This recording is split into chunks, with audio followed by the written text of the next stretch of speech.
Je m'appelle Thomas Dupeyrat. Je suis né au bord de la mer, mais plutôt en Méditerranée. Et maintenant, j'habite à La Rochelle depuis une vingtaine d'années, je pense, à peu près. Ouais, c'est à peu près ça. J'ai pratiquement toujours habité au bord de l'eau. J'ai cofondé un bureau d'études en économie maritime. Et donc, on fait de l'audit, du conseil, de l'accompagnement, de la stratégie, de la formation pour les différents acteurs de l'économie bleue. Et l'économie bleue, c'est-à-dire, c'est la plaisance, le nautisme, mais aussi la pêche, le transport maritime, la gestion portuaire. Alors, je l'ai découvert quand j'étais petit. Mes parents, alors d'abord, j'ai toujours habité à côté de l'eau, comme je l'ai dit. Et puis, un jour, mes parents, comme beaucoup d'enfants, m'ont mis dans une classe de voile quand j'étais petit. Et ça m'a plu. Et j'ai pris le virus. Ensuite, j'ai pris j'ai pris ces cours à l'école de voile. C'était à Loctudy, en Bretagne Sud. Et ensuite, j'ai beaucoup navigué. Pendant le collège, mes années de collège et de lycée, j'étais assez souvent sur l'eau, peut-être un peu plus que dans les salles de classe, ça dépend des moments. Et j'ai passé des brevets pour être moniteur de voile à l'école des Glénans. Et voilà, donc je n'ai pas arrêté de naviguer, surtout sur des bateaux qui ont une histoire, des bateaux du patrimoine. Ce sont des bateaux qui ont une histoire, c'est des bateaux qui racontent quelque chose. Là, le bateau sur lequel on est aujourd'hui, il a été construit en 1898, donc aucun d'entre nous n'étions là. Ce bateau, il a 126 ans cette année. Il a eu une trentaine de propriétaires et c'est vraiment un bateau qui raconte une histoire. Et c'est ça qui est vraiment intéressant. Ce sont des bateaux qui sont peut-être un peu plus délicats, un peu plus compliqués à faire marcher, à faire naviguer. C'est des bateaux aussi sur lesquels parfois c'est plus difficile d'être tout seul. Donc l'équipage est important et ça, moi ça me plaît. Oui. Alors ce bateau, il s'appelle Solitaire. C'est un bateau qui a été construit à l'île de Wight, donc dans le sud de l'Angleterre, en 1898. Il a été construit sur la base un petit peu sur la forme des bateaux de pêche de l'époque, des barques de pêche de l'époque, mais c'est un bateau qui a toujours été un bateau de plaisance. Ce bateau, il mesure 6,90 mètres à peu près, la coque mesure à peu près 6,90 mètres, mais il a ce qu'on appelle un bout dehors, c'est-à-dire la partie qui est tout à l'avant et qui retient les voiles d'avant, qui est assez grand, et la baume qui va dépasser aussi sur l'arrière. Donc en tout, la coque ne fait que 6,90 mètres, mais en tout, il fait 9,10 mètres. Donc c'est un bateau qui est assez, en tout cas je le trouve assez harmonieux, avec une voile qu'on appelle une voile aurique. C'est-à-dire que c'est une voile il y a la baume qui est la partie en bois qui tient la grand voile par la partie du dessous. Il y a encore une espèce de baume, alors qu'on appelle une vergue, qui retient la voile par le dessus. À l'époque, ils ne savaient pas faire des grandes voiles triangulaires comme aujourd'hui. Et donc, ils étaient obligés de diviser la voilure. Donc, il y a cette grande voile aurique, il y a par-dessus encore un flèche, qui est une voile encore au-dessus. Et puis, il y a à l'avant, deux voiles à l'avant, un foc et une trinquette. Et en plus, ce qui est assez joli, alors c'est un bateau anglais, hein, donc les Anglais aiment bien la couleur, peut-être parce qu'ils n'en ont pas beaucoup à cause de leur climat, mais en tout cas, les voiles d'avant sont blanches, la grand voile est rouge et le flèche est vert. Alors, je suis propriétaire, mais je suis quelque part le passeur de ce bateau. J'en suis propriétaire pour le moment. Certains disent je suis le keeper, je le garde un moment, je l'entretiens, en tout cas du mieux que je peux, et ensuite je le passerai au suivant. Vraiment, je m'inscris dans cette lignée-là. Et ce bateau, je l'ai découvert un peu par hasard. En fait, je naviguais beaucoup, mais surtout sur des bateaux qui n'étaient pas à moi, parce que j'ai pas mal bougé, et donc j'avais pas eu l'opportunité, mais je me disais qu'à un moment, ça serait peut-être intéressant d'acheter un bateau quand même, de préférence, puisque c'est une bêtise d'acheter un bateau, pourquoi pas faire une grosse bêtise, acheter un bateau en bois, et pour que ça soit encore plus bête, acheter un bateau aurique, parce que c'est plus compliqué, mais c'est quand même plus joli. Et donc ce bateau, je l'avais vu, je regardais de temps en temps sur les sites internet, notamment des revendeurs, et j'avais vu ce bateau qui m'avait tapé dans l'œil, je le trouvais joli, et puis il avait été vendu tout de suite. Et pendant le confinement, j'ai revu le bateau, donc un an plus tard, j'ai revu le bateau, et là je me dis, bon, c'est l'univers qui m'envoie un signe, c'est pas possible. Donc je regarde, j'appelle le broker anglais en disant, bon, il ne m'intéresse pas, mais on ne sait jamais, pourquoi pas. Et c'était le confinement, donc je ne pouvais pas aller le voir. Et donc le gars m'a fait la visite, le broker m'a fait la visite avec son téléphone, avec WhatsApp, parce que je ne pouvais pas y aller. Et donc voilà, j'ai acheté le bateau comme ça pendant le confinement. J'aurais bien aimé ramener le bateau par la mer, mais c'est vrai que c'est un petit bateau et donc le bateau était à Plymouth. Et venir de Plymouth jusqu'à La Rochelle par la mer nécessite du temps et malheureusement, à cause de mes activités professionnelles, j'avais pas ce temps-là. Enfin, ça nécessite du temps parce qu'en fait, il faut que la météo soit favorable pour naviguer avec ce genre de bateau, traverser la Manche, surtout si c'est un bateau qu'on vient d'acheter, qu'on ne connaît pas vraiment. Et donc voilà, donc j'ai malheureusement pas pu. Donc le bateau est venu par camion, tout simplement, et il a traversé sur un bateau quand même, sur le ferry évidemment, et il est venu en camion à La Rochelle. Évidemment, c'est plutôt un bateau pour faire des navigations, soit à la journée, soit des week-ends. Enfin, c'est pas vraiment un bateau fait pour du long cours, encore que. Il y a deux petites couchettes, des toilettes, enfin une petite cuisine, il est quand même un peu aménagé.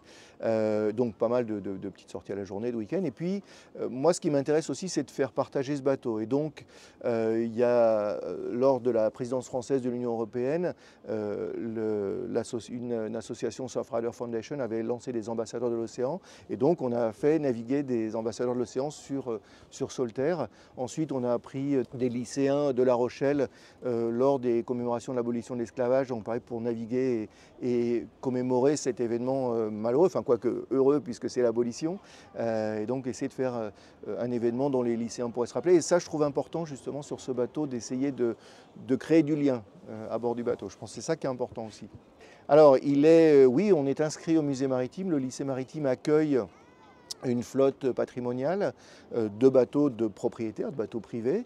Alors on a des conditions économiques avantageuses, on paye demi-tarif par rapport au tarif du port, si le bateau est agréé, s'il est considéré comme étant intéressant d'un point de vue patrimonial.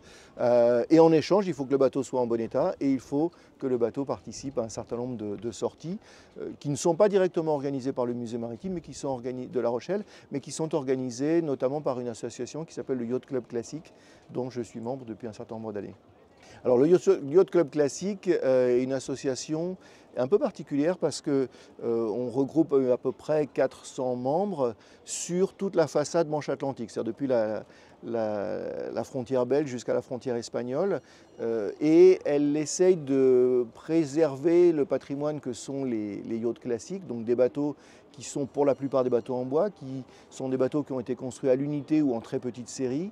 Et donc il s'agit de préserver ce patrimoine-là, de le promouvoir et aussi de le partager, et donc de faire naviguer le plus grand nombre.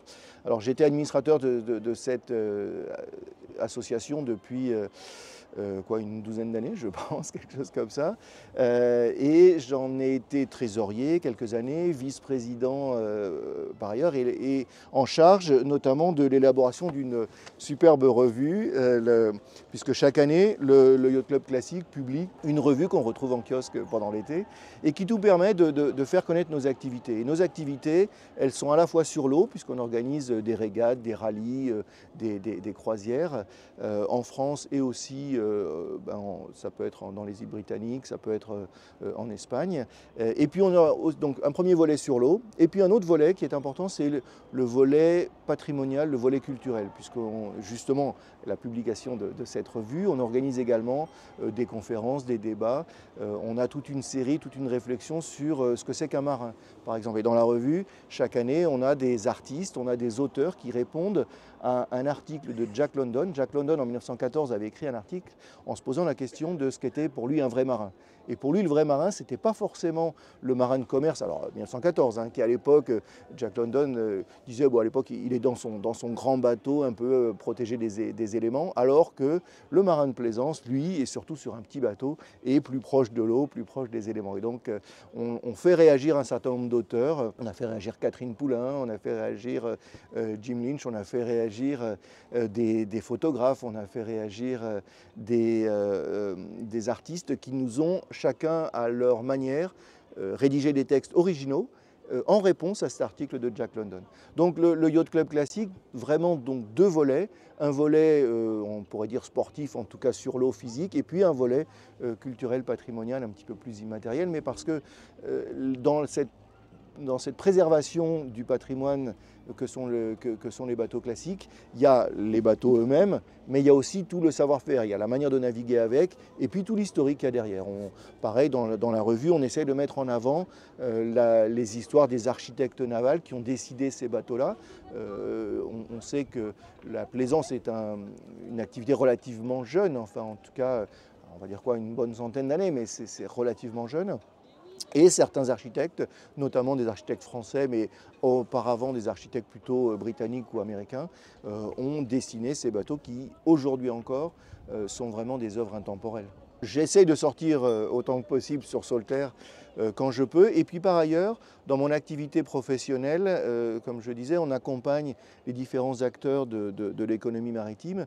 Et donc, j'étais par exemple il y a quelques mois en Polynésie française. Et là, c'est important si on veut travailler par exemple avec les pêcheurs de Polynésie, eh bien d'aller en mer avec eux, de pouvoir vraiment comprendre quelle est leur vie de tous les jours. Et donc autant que possible, oui, j'essaye de sortir, alors que ce soit en Polynésie ou que ce soit plus près d'ici. On a accompagné des navires qui desservent l'île-Dieu, donc c'est important de savoir comment va le bateau. On travaille aussi en Guadeloupe, donc là aussi c'est important vraiment d'être au plus proche possible des réalités. Alors avant, oui, j'avais un petit bateau voile-aviron qui ressemble un peu à ce qu'on appelle les doris. Donc un doris, c'était à l'époque de la grande pêche sur les bancs de Terre-Neuve, des goélettes partaient pour aller pêcher, se mettaient sur le banc à côté de là où étaient les morues, où était le poisson, où était le cabillaud. Et puis les pêcheurs partaient par deux en général dans un petit bateau à rame qui étaient les bateaux un peu traditionnels construits en clin, c'est-à-dire avec le bois qui se chevauche l'un l'autre. Et ces petits bateaux s'appelaient des doris. Et donc les gars partaient pêcher toute la journée avec une ligne à main. Enfin, c'était des conditions extrêmement difficiles. Et donc voilà, donc, j'avais un petit doris qui a été construit à l'époque en 1992. En 1992, il y a eu des premières fêtes maritimes à Brest, qui étaient importantes parce que c'était un petit peu la prise de conscience. Alors la prise de conscience existait un petit peu avant, mais c'était la communication au grand public de cette prise de conscience de l'importance du patrimoine maritime. Et donc, il y a eu un certain nombre de reconstitutions. Il y a eu notamment à Brest un bateau que les gens connaissent bien à Brest, qui s'appelle la Recouvrance, qui est magnifique. On a reconstruit des bateaux et construit quelques-uns, et notamment des petits modèles de bateaux que les gens pouvaient construire dans leur garage, dont ce petit doris qui s'appelle un doriplume, et qui a été construit à quelques exemplaires grâce à une revue qui s'appelle le Chasse-Marée, qui a été assez instrumentale pour justement cette préservation du patrimoine et cette renaissance à partir des années 90, on va dire. Alors ça nécessite ce qu'on doit faire maintenant, c'est-à-dire que là on est à la fin de l'hiver, donc il faut bien nettoyer le bateau, et puis sur un bateau comme celui-là, il faut repasser des couches de vernis chaque année, parce que en fait le bois n'aime pas le soleil et l'eau, et donc il faut protéger les couches de bois sur du vernis, mais c'est aussi ça qui fait que ces bateaux sont si jolis, c'est-à-dire qu'après dès qu'il y a quelques rayons de soleil, ça brille. Aujourd'hui, bon, ça pourrait briller un petit peu plus, mais ça ne va pas tarder, on va repasser. Donc c'est vraiment ça, c'est vraiment faire attention et le soigner au maximum pendant l'hiver, faire tourner le moteur régulièrement pour justement qu'il reste en bon état de fonctionnement. Et puis après, moi je ne sais pas tout faire, hein, donc après il faut se faire accompagner quand il y a des réparations ou d'entretien un petit peu plus structurels. Et à La Rochelle, c'est vrai qu'on a la chance d'avoir tout un écosystème avec que ce soit des charpentiers de marine, des menuisiers, des motoristes qui savent aussi entretenir ces bateaux en bois. Donc ça fait aussi partie l'aspect économique, en tout cas le savoir-faire, et cette petite filière bois, mais qui est bien vivante, existe bien à La Rochelle. Alors dans un bateau comme ça, ce qui me plaît le plus, c'est quand on arrête le moteur. Parce qu'on sort du port évidemment avec le moteur. Bon, en plus c'est un petit moteur, je pourrais vous le mettre si vous voulez, mais qui fait un peu le bruit d'un petit canot breton. C'est un petit monocylindre. Alors c'est sympa, mais c'est vrai que quand on établit les voiles et puis qu'on arrête le moteur et le bateau file tout seul, ça c'est quand même très magique. Partir plus longtemps que prévu, c'est vrai qu'en bateau, on essaye au maximum justement de prévoir la météo, de prévoir d'avoir assez à manger, assez à boire pour la sortie en question. Mais ensuite, il faut toujours être capable de s'adapter. Et c'est vrai que tous les navigateurs pourront raconter des sorties où on pensait qu'il allait faire super beau, et puis en fait, c'est pas tout à fait le cas. Moi, j'ai souvenir, quand j'avais, je devais avoir quoi, 18-20 ans, être sorti, j'habitais à Cherbourg à l'époque, et pour aller dans les îles anglo-normandes, et tout d'un coup, on a une dépression qui est arrivée plus vite que prévu. Et là-bas, on a un passage qui s'appelle le Raz Blanchard, avec des courants extrêmement forts. Et c'est vrai que quand le courant se met contre le vent, ça lève des vagues et des tourbillons qui sont juste très impressionnants. Et donc, on est obligé d'adapter ses plans parce qu'on ne peut pas faire exactement ce qu'on veut faire. Donc ça, c'est quelque chose qui arrive quand même assez fréquemment.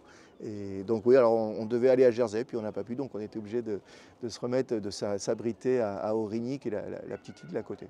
Est-ce que ce sont des difficultés? C'est vrai que ce sont les conditions de navigation auxquelles il faut s'adapter. Le bon marin, alors je ne sais pas si je suis un bon marin, mais justement doit pouvoir faire face à ces différents événements. Et puis, je parlais un peu d'équipage tout à l'heure. C'est vrai que alors c'était pas sur ce bateau-là, hein, c'était sur un bateau un tout petit peu plus grand.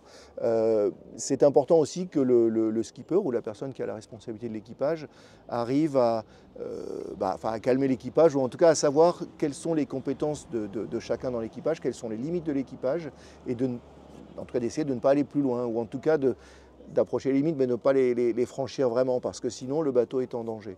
Et donc ça fait partie vraiment du rôle du skipper, de connaître son équipage, de savoir jusqu'où on peut aller. Oui, c'est important. Et puis de le rassurer. C'est vrai que dans les conditions que j'évoquais tout à l'heure, avec des tourbillons qui se créent de tous les côtés du bateau. Bon, alors il faut dire évidemment, alors on ne dira jamais assez, oui, portez vos gilets. C'est vrai qu'aujourd'hui on a des équipements des petits gilets de flottaison qui ne prennent pas de place, donc c'est vrai que c'est important de les porter. Et puis petit à petit on dit à l'équipage de mettre son harnais, parce que si on tombe dans l'eau c'est quand même plus compliqué dans des situations. Mais il faut que ça vienne naturellement, et que ça soit fait dans le plus calmement possible. C'est important. Il faut venir. Non, bien sûr qu'il faut lui donner envie. Non, au contraire, je pense que... Alors, c'est vrai que même dans une ville comme La Rochelle, beaucoup de jeunes, ou de moins jeunes, mais de jeunes ne sont jamais montés sur des bateaux. On l'a vu quand on a fait des sorties avec des lycéens, un nombre important, en fait, n'ont jamais navigué. Parce qu'ils pensent que c'est compliqué, parce qu'ils pensent que ça coûte cher, parce qu'ils pensent que techniquement c'est très compliqué.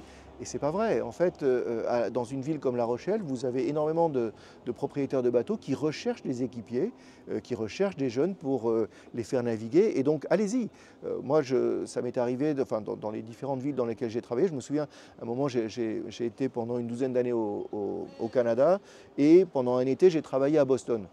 Et là, en allant voir sur le port de plaisance le plus proche, tout de suite, j'ai pu naviguer toutes les semaines avec un équipage, parce qu'encore une fois, alors c'est vrai que chacun selon ses habiletés, chacun selon sa technicité, mais il y a un peu un rôle pour tout le monde dans un bateau, et puis aussi tout simplement le passager qui veut profiter du bateau. Et en général, justement, si c'est bien préparé, ça se passe bien. Enfin, normalement, et quand même de pouvoir glisser sur l'eau, c'est quand même une sensation extraordinaire. De passer une nuit en mer, pour ceux qui ne l'ont jamais fait, il faut le faire. Quand on voit les étoiles et qu'on est simplement navigué à la voile en mer, c'est juste magique. Et alors si en plus on peut avoir des algues phosphorescentes sur les traves du bateau, enfin, c'est splendide. C'est vrai que ce sont des impressions que peu de gens connaissent, parce que c'est vrai que beaucoup appréhendent un petit peu de passer une nuit en mer, mais c'est simplement magnifique. Ouais. La Rochelle, alors je ne suis pas directement originaire de La Rochelle, mais j'ai commencé ma scolarité quand j'avais 6 ans à La Rochelle. J'ai beaucoup déménagé quand j'étais jeune. Et justement, j'ai passé une douzaine d'années au Canada. Et en revenant en France, je ne savais pas vraiment où aller. Enfin, en tout cas, c'est vrai que c'était ouvert. Et puis, j'ai rencontré mon associé professionnel ici à La Rochelle. Et donc, on a monté notre entreprise maritime ici à La Rochelle. Et c'est vrai qu'on a une qualité de vie à La Rochelle qui est quand même excellente. C'est vrai qu'en général, il fait quand même un temps magnifique. On est dans une ville qui est ni trop grande ni trop petite. Et puis pour naviguer, c'est quand même exceptionnel, parce qu'on peut naviguer toute l'année à La Rochelle. Oui, alors il y en a beaucoup. Je pense que l'univers de la voile, enfin en tout cas de la mer en général, apprend l'humilité d'abord, parce que face à la mer, on ne peut pas vraiment lutter. Il faut faire avec, il faut composer avec. Et puis la solidarité. Justement, dans l'équipage, c'est important de pouvoir compter sur les autres. Et c'est cette solidarité aussi qui fait qu'un certain nombre d'initiatives, que ce soit ici à La Rochelle comme Ocean Peak par exemple, essayent de prendre des jeunes qui sont dans des situations un peu difficiles de l'aide sociale à l'enfance et à leur refaire confiance. Et surtout, alors en plus, s'ils naviguent sur des bateaux qui sont des jolis bateaux, quand ils viennent naviguer sur les classiques, pour des jeunes qui se sentent un peu rejetés, d'être sur un bateau qui est joli, et donc tous les autres bateaux du plan d'eau viennent les voir, ça les valorise, et ça c'est important. Donc solidarité pour des jeunes, solidarité aussi pour des plus vieux. Il y a des initiatives comme celle du Père Jaouen aussi qui était en Bretagne pour embarquer des anciens ou délinquants ou autres. C'est quelque chose d'important. Et plus généralement, c'est vrai que la voile, et notamment la voile classique, mais la voile apprend cette solidarité et l'importance de l'équipage. Alors c'est vrai que je parlais tout à l'heure de Brest 92, qui a été un événement un peu fondateur pour le renouveau de l'intérêt du patrimoine maritime. On connaît tous la Grande Armada à Rouen et des fêtes à Douarnenez. Et La Rochelle a décidé en 2024 de tenir du 20 au 23 juin des fêtes maritimes qui permettront d'accueillir 3 mâts à l'intérieur du Vieux-Port, donc que le grand public pourra visiter, que des jeunes des écoles aussi pourront visiter, puisque toute une classe d'âge doit venir visiter ces bateaux gratuitement, c'est important de le dire. Et puis également une flottille de bateaux de travail et une flottille de bateaux classiques.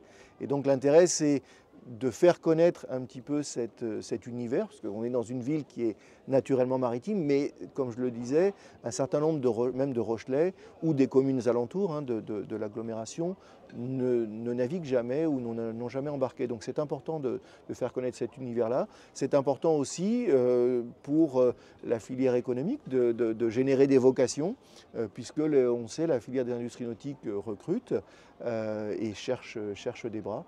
Et donc voilà, et puis ça va être un très beau moment de fête populaire pour tout le monde. Et donc on va avoir un côté très festif avec de la nourriture un peu pour tout le monde sur les thématiques maritimes, et aussi une composante culturelle avec des expositions, des artistes qui vont venir parler de la mer et donner leur version de la mer et des bateaux.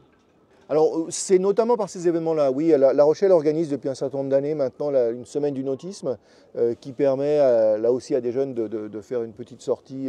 Mais après, ça permet, c'est vraiment le premier pas. En général, ce sont des sorties au moteur, bon, parce que c'est plus simple et juste on fait un petit tour dans l'eau. Après, non, je pense qu'il faut vraiment venir, idéalement passer une journée, ça c'est important. Et je me souviens, je suis allé à Saint-Pierre-et-Miquelon, j'ai travaillé à Saint-Pierre-et-Miquelon, et là-bas, tous les jeunes, qui est une île, tous les jeunes doivent aller en classe de voile. Et ça, évidemment, c'est super parce que c'est normal. Bon, là, en général, ils naviguent déjà beaucoup parce que tout le monde pêche à Saint-Pierre-et-Miquelon, tout le monde a un petit bateau. Mais de leur apprendre un petit peu de technique, c'est pas très compliqué. Ça leur permet ensuite vraiment, pour certains, de trouver des vocations et certainement des passions.